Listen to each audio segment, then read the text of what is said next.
Mom, help! Ivy, always so full of life, called me with a weak voice, panting heavily. She's been immobile, with a fever of 104 degrees, since the afternoon. And not just Ivy, my 5-month-old granddaughter Lillian is also unwell. I was beside myself with worry. Looking at the clock, it was past 7 p.m. I wondered why she had waited so long to call, and when I asked, she gave a surprising response. I asked my husband, Caden, to take us to the hospital, but he went to the bar with his friends. What? You should have called an ambulance before calling me. Hello, Ivy? Can you hear me? The call suddenly dropped. Worried, I rushed to my car and drove to Ivy's house. It's an hour's drive to her place, and all I could do was hope she was okay. I'm Ariana, 55 years old. My daughter Ivy, 28, married Caden 2 years ago. She just gave birth to Lillian 5 months ago. I raised Ivy in a fatherless family after my husband passed away when she was young. We didn't live in luxury, but Ivy has always been tolerant and hardly ever complains. The fact that she called me for help means she must be really sick. What worried me the most was that she stopped responding during the call. An hour later, I arrived at Ivy's house. Using the spare key I had, I entered and found Ivy and Lillian collapsed, breathing heavily and listlessly. Ivy, it's me! Can you hear me? She barely responded with a, yeah, but then could only groan. Ivy's body was burning up, her lips dry. Seeing her mobile phone was dead, I realized why our call was cut off. I'm going to get you to the hospital right away. I called for an ambulance immediately, and soon after, they disappeared into the treatment room. After a while, the doctor came over to where I was waiting in the hallway. Ivy and Lillian are pretty weak. They're starting to develop complications, and if the fever doesn't go down, it could be tough. You should prepare yourself for the worst. The doctor's words were so shocking that I just stood there, stunned, tears streaming down my face. I hurried to charge Ivy's mobile phone and call Caden, but not even a ringtone sounded. No matter how many times I tried, it wouldn't even go to voicemail, leaving me unable to leave a message and just growing more frustrated. How could you just ignore the two of them when they're sick? I kept trying to call every hour, but there was no connection, and the next day arrived. Thinking that Caden would call back as soon as he saw the missed calls, I put Ivy's phone in my bag and waited. Finally, in the afternoon, I got a call from Caden. Hey, Ivy! Where'd you go? I'm home. Get back here and make dinner. I've been waiting for your call. Why didn't you get in touch sooner? Huh? Is that you, Ariana? When I confirmed it was me, Caden's voice, momentarily puzzled, then rough, demanded, What's up? Put Ivy on the line. I can't do that. I'm sorry to say they both passed away. They're gone? Yes. That's great! Instead of the sorrow I expected, Caden's response was shockingly inappropriate. Really, that's just perfect! Your wife and daughter have left this world. What's so funny? Caden's gleeful exclamation at my trembling words filled me with rage. Yet, in response to my question, he blurted out something utterly surprising. Well, you see, ever since we had a kid, Ivy's been so annoying whenever I wanted to go out. Ugh, what a relief.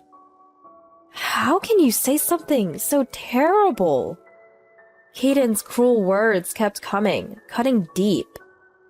She looked sick yesterday, so I ignored her on purpose. What did you say? If I did, she might not make it, right? That's why I went to the bar, intentionally. Caden spoke with such casualness, it was as if he had no heart at all. As I stood there speechless, he continued with more unbelievable statements. The apartment in Ivy's name? It's all mine now. Oh, and that's not all. I get the savings and the life insurance money. Now I can meet any girl I want openly. Awesome. What a despicable person. My head was pounding, and if Caden were here, I'd want to knock him out. I clenched my back teeth and my fist hard to contain my anger. My throat was choked up. No words could come out. When the funeral's ready, let me know. I'll be the chief mourner. Gotta keep up appearances, you know. Having said that, Caden hung up the phone. I was so shocked I couldn't stop my hands from shaking. I found myself sitting down right where I was. I'm not going to let Caden do whatever he wants. I'm going to get revenge for Ivy and Lillian. With a flame of anger burning in my heart, I began to meticulously prepare for my revenge. So, 5 days later, in the evening, I was waiting inside Ivy's apartment for Caden to return. In the meantime, Caden had the nerve to say, "I'm going on a trip with my girlfriend, so can we have the funeral this weekend?" When Caden, fresh from his trip, unlocked the door and stepped into the living room, he froze at the sight of me standing in the dim room. "Don't scare me like that! What are you doing here?" "I've come to say goodbye. We won't be seeing each other anymore, will we?" "Has the funeral date been set finally?" "Before that, I want a proper apology." I handed him an album with pictures of Ivy and Lillian smiling, and to my disbelief, he said, "Cut it out, that's creepy," and threw it on the floor. Not only that, but he kicked it aside, as if it were a nuisance. Seeing Caden's cruel behavior made my anger boil over. And just as I was about to shout, "Enough!" a baby's cry filled the room. Instantly, Caden's arrogant demeanor melted away, replaced by shock. Then he turned deathly pale. "What's that sound?" "What sound?" "The sound of a baby crying?" "It must be Lillian, then." My words sent him into a frantic look around, clearly losing his composure. As if to further torment him, the baby's cry grew louder and louder. Caden finally covered his ears, pleading, "Stop it! Please, stop!" Then, in the next moment, pointing to a room in the back, he trembled violently. "Ah! There's a ghost!" Seeing Ivy come out of the darkness, holding Lillian, Caden began to cross himself and pray feverishly. As Ivy, with a face full of anger, and Lillian crying, slowly approached, he begged, "Please go to heaven! I apologize for not saving you! Just disappear!" Shaking violently, Caden collapsed to the floor, crawling. Why won't you disappear?" "You must have a grudge against you. Maybe it's because of this?" I slammed a photo of Caden and his mistress happily together on the table. "Why is this here?" Caden's hands shook violently. "You said when Ivy and Lillian died, you were happy to see your lover, remember? I took this as evidence." "No way. That's why Ivy is angry." "I'm sorry for cheating. Please forgive me." "You admit it. Then you'll divorce Ivy. And as compensation for the adultery, you'll sign this pledge to pay $20,000 in the divorce settlement." Caden, nodding slightly, signed the document I had brought with trembling hands.